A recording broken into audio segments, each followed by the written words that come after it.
गहरे जंगल की छाया में, जहाँ चांदनी रातों में पेड़ों के पत्ते फुसफुसाते हैं, एक ऐसी कहानी छिपी थी जो हर बच्चे के दिल को जादू से भर देती। यह कहानी थी एक जादुई परी की, जिसका सुनहरा पंख न केवल हवा को महका देता था, बल्कि सपनों को सच करने की शक्ति रखता था। लेकिन इस पंख का रहस्य क्या था और क्यों एक शरारती जिन्न इसे चुराना चाहता था? आओ सुनो यह दिलचस्प कहानी। एक जमाने में रंग बिरंगे फूलों और चमकते जुगनुओं से भरे एक जंगल में एक जादुई परी रहती थी जिसका नाम लीला था। लीला के लंबे चमकते बालों से हर रात चांदनी झलकती और उसके पंखों से रंगीन रोशनियां निकलती जो जंगल को सजाती थीं। लेकिन लीला की सबसे कीमती चीज थी उसका सुनहरा पंख, जो उसे उसकी दादी परियों की रानी ने दिया था। यह पंख कोई आम पंख नहीं था। जब लीला इसे हिलाती तो हवा में खुशबू फैलती और कोई भी सच्चे दिल से की गई इच्छा पूरी हो जाती। लीला हर दिन जंगल के बच्चों से मिलती। वह छोटे खरगोश, गिलहरियाओं और पक्षियों के बच्चों के साथ खेलती और उनकी छोटी छोटी इच्छाएं पूरी करती। कभी वह खरगोश के लिए गाजर का ढेर बनाती तो कभी गिलहरी के लिए बलूत के पेड़ को और ऊंचा कर देती।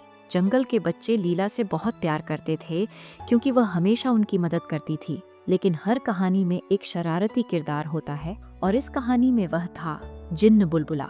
बुलबुला एक छोटा सा, हर समय हंसता और शरारत करने वाला जिन्न था। उसकी आंखें हमेशा चमकती थीं और उसका मंसूबा था कि वह लीला का सुनहरा पंख चुरा ले। बुलबुला सोचता, अगर मेरे पास यह पंख हो तो मैं सारे जंगल का बादशाह बन जाऊंगा। मैं अपनी इच्छाएं पूरी करूंगा और सबको अपनी शरारतों से तंग करूंगा। एक दिन जब लीला जंगल के किनारे एक झील के पास अपने दोस्तों के साथ गाना गा रही थी, बुलबुला चुपके से उसके पीछे आया। लीला ने अपना सुनहरा पंख फूलों की एक टोकरी में रखा हुआ था। बुलबुला ने सोचा, यही मौका है। उसने अपनी जादुई छड़ी हिलाई और एक बड़ा सा रंगीन बुलबुला बनाया जो लीला और उसके दोस्तों को अपनी तरफ खींचने लगा। सभी बच्चे उस बुलबुले के पीछे भागने लगे क्योंकि वह बहुत खूबसूरत था और उससे इंद्रधनुष की तरह रोशनी निकल रही थी। जब लीला और बच्चे बुलबुले के पीछे गए, बुलबुला ने चुपके से टोकरी से सुनहरा पंख उठाया और जंगल के गहरे हिस्से में भाग गया। जब लीला वापस आई और अपना पंख गायब पाया तो उसका दिल धक से बैठ गया। ओह नहीं, वह बोली, सुनहरा पंख गायब है। अब जंगल के बच्चों की इच्छाएं कौन पूरी करेगा? लीला ने फौरन अपने दोस्तों को इकट्ठा किया। खरगोश का बच्चा, जिसका नाम ठुम्पू था, बोला, लीला हमें फिक्र न करो, हम सब मिलकर पंख ढूंढ लेंगे। गिलहरी की बच्ची चिपली ने कहा, मैं ऊंचे पेड़ों पर चढ़कर देखूंगी कि पंख कहाँ है। और एक छोटा पक्षी चहक बोला, मैं आसमान से सारा जंगल देख लूंगा। लीला और उसके दोस्तों ने मिलकर तलाश शुरू की। वे जंगल के हर कोने में गए, झाड़ियों के पीछे झांका और झील के किनारे ढूंढा, लेकिन पंख कहीं नहीं मिला। आखिरकार चहक ने आसमान से देखा कि बुलबुला एक पुराने टेढ़े मेढ़े पेड़ की गुफा में छिपा हुआ है। वह तेजी से लीला के पास आया और बताया, लीला, बुलबुला इस गुफा में है और उसके हाथ में सुनहरा पंख है। लीला और उसके दोस्त गुफा की तरफ भागे, लेकिन बुलबुला बहुत चालाक था।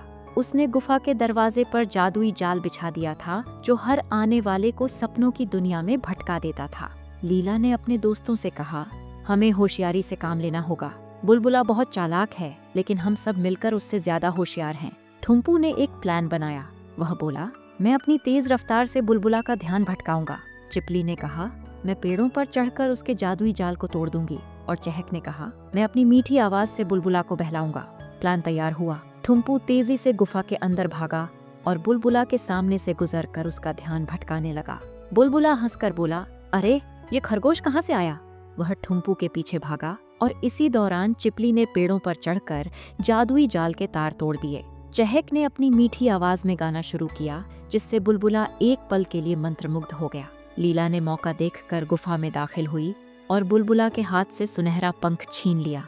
लेकिन बुलबुला हार मानने वाला नहीं था। उसने अपनी जादुई छड़ी हिलाई और गुफा में अंधेरा छा गया। लीला ने फौरन अपना सुनहरा पंख हिलाया। पंख से निकलने वाली रोशनी ने सारा अंधेरा दूर कर दिया और बुलबुला हैरान रह गया। लीला ने कहा, बुलबुला, यह पंख सिर्फ अच्छे दिल वालों के लिए है।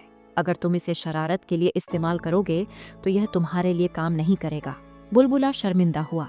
उसने सिर झुकाकर कहा, लीला, मुझे माफ कर दो, मैं बस मजा करना चाहता था। लीला ने मुस्कुराकर कहा, अगर तुम अच्छे दिल से इच्छा करो तो मैं तुम्हारी मदद करूंगी। बुलबुला ने वादा किया कि वह अब शरारतें नहीं करेगा, लीला ने पंख हिलाया और जंगल में एक बड़ा सा मेला सज गया। सभी बच्चों के लिए खाने पीने की चीजें, खिलौने और रंगीन रोशनियां थीं। बुलबुला भी इस मेले में शामिल हुआ और सबके साथ खेला। उस दिन के बाद बुलबुला लीला का दोस्त बन गया और वे दोनों मिलकर जंगल के बच्चों की इच्छाएं पूरी करते रहे। सच्चा जादू अच्छे दिल और दोस्ती में होता है, न कि शरारत या लालच में।